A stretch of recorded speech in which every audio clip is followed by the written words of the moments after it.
सुम्मुन वला सेहरुन।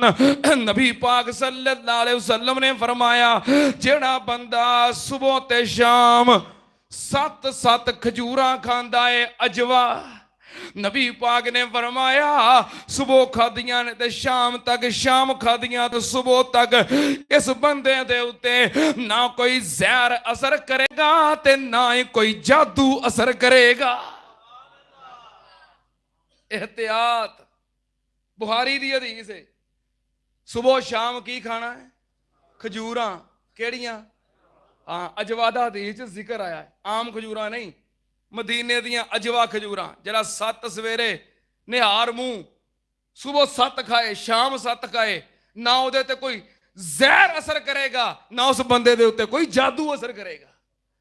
प्यार मुहब्बत नाल रहन ते जिन्ना मर्जी कारोबार करन ते जो मर्जी कमान, कोई कख नहीं कर सकता इन्हां दा। ते असीं करने आ, ਜਦੋਂ जादू हो जाता है।